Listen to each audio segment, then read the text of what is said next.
कर रहे हैं, सबूत एक्सपेक्ट कर रहे हैं, वो उनका क्या मकसद है? देखिए उनका मकसद तो यही है कि करप्शन के बात की होती रही माजी में कि जी करप्शन बिल्कुल नहीं थी, लेकिन करप्शन हर चीज को जो देख रहे हैं। अभी आपको मैं एक और बता दूं, इस बात को निकली तो बता देते हैं। डॉक्टर यास्मीन राशि जो थी, हम्म। उनके खिलाफ बड़े जबरदस्त सबूत मिले हैं। पीआईसी में स्टंट्स वगैरह की खरीदो फरोख्त में जो सरकारी चीजें खरीदी गई हैं हेल्थ फैसिलिटीज लेके, उन सब में उन्होंने अपने करीबी लोगों को ठेके दिए। तो कैंटीन के भी उसमें बड़े कैंटीन में भी दे दिए, उसने मनपसंद ठेके लोगों को हैं, उन्हें करते रहे। पार्किंग का भी पता नहीं कोई हर है। चीज में वो इन्वॉल्व है और वो काफी सारी चीजों में इन्वॉल्व है। मतलब उन्होंने अपनी महंगे दामों पे रेट किया, तो ये allegedly allegedly, allegedly. Obviously allegedly ये क्लेम वो कर रहे हैं ना, ये तो एंटी करप्शन एस्टैब्लिशमेंट या हाँ, उनके सोर्सेज सोर्सेस क्लेम क्लेम कर कर रहे हैं। रहे हैं। लेकिन अब ये है कि उसमें सबूत उनके कहते हैं क्लेम करते हैं उसमें भी है, तो उनकी गिरफ्तारी में भी आगे आने वाले दिनों में अमल में आ सकती है।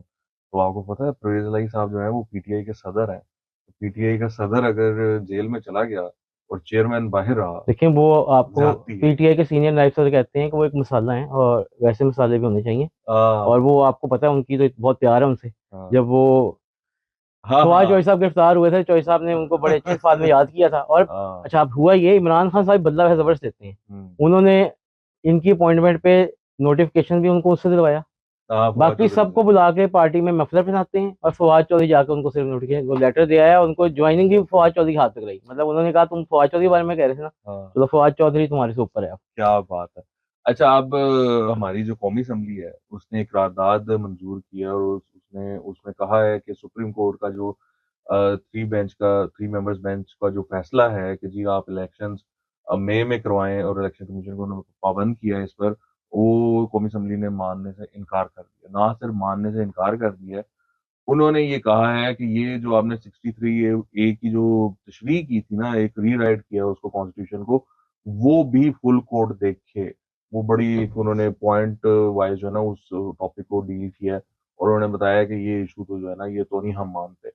ये जो पॉलिसी अब ये मैं ना मानूं वाली, ये क्या इसका एंड क्या होगा? और मुझे ये बताएं कि इलेक्शंस तो आपने कहा था कि नहीं होने, वो तो नहीं हो रहे, वकार साहब लेकिन हमने वो आपको ये अब भी, मुझे बताएं इमरजेंसी लगेगी या नहीं लगेगी? वकार साहब वो है लास्ट रिजॉर्ट। ठीक है, इकोनॉमिक इमरजेंसी। वो है लास्ट रिजॉर्ट। वो हम पहले भी बात कर चुके हैं कि वो इस पे भी गौर कर रहे हैं मुख्तलिफ हल्के भी, बाकी हमारे जो केस भाग दौड़ जिनके हाथ में। हम्म। आप ये देखिए, हमने आपको कुछ दिन पहले हमने शो पे भी कहा था कि जहांगीर तरीन साहब की और नवाज शरीफ साहब की डिसक्वालिफिकेशन खत्म होगी।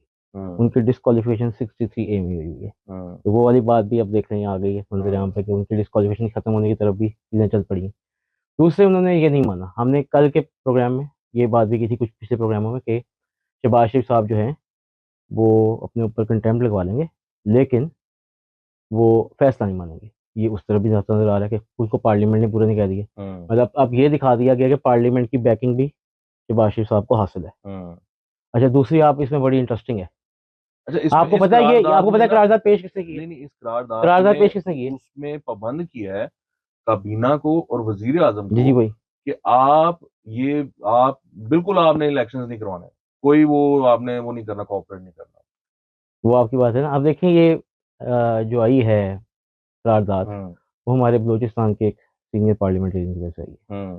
जिनके ऊपर इल्ज़ाम लगाया जाता है कि वो कहीं से इशारा देते हैं। हम्म। ठीक है ना। अच्छा, अब इससे भी चीज़ क्लियर होती है, जैसे जब वो न्यूट्रल हुए थे तो उन्होंने इनको अब कह दिया था कि भाई आप लोगों की मर्जी है, आप जिस तरह जाना चाहें। तो जरदारी साहब के ताल्लुक थे उनसे, तो जरदारी साहब कहने सब इधर आ गए। हम्म।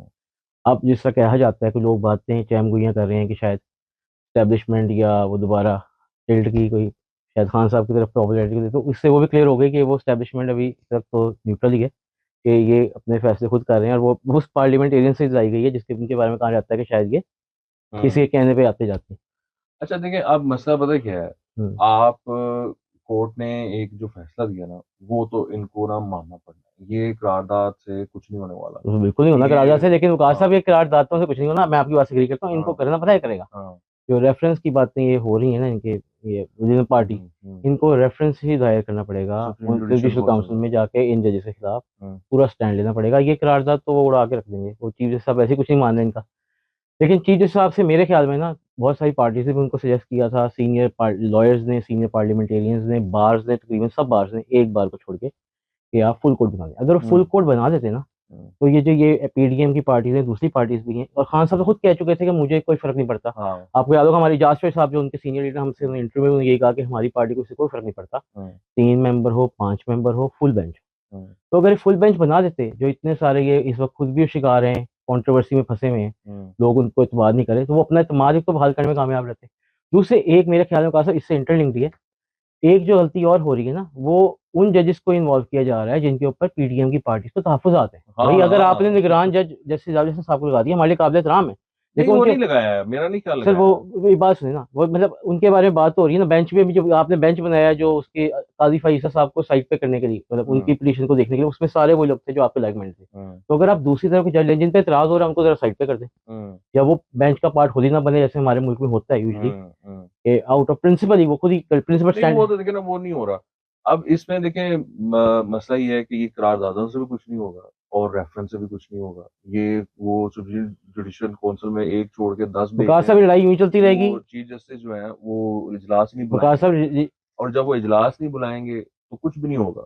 अब आप कहते हैं अगर कि जी हम इकोनॉमिक इमरजेंसी लगा देते हैं, गवर्नमेंट कहती है तो, वो उससे भी कुछ नहीं होना बिकॉज़ यू सी वो एक तो लगानी बहुत मुश्किल है। वो आपको आईएमएफ के साथ आप टाइड डाउन हैं, आपको वक़ार मुल्की साहब ये हालात हैं। आपको मैं नहीं बता। आप देखिए ना, आपने सारे जो हैं चीज़ें खोली हैं, इम्पोर्ट खोल लिया है, सारे मामलात खोले हैं।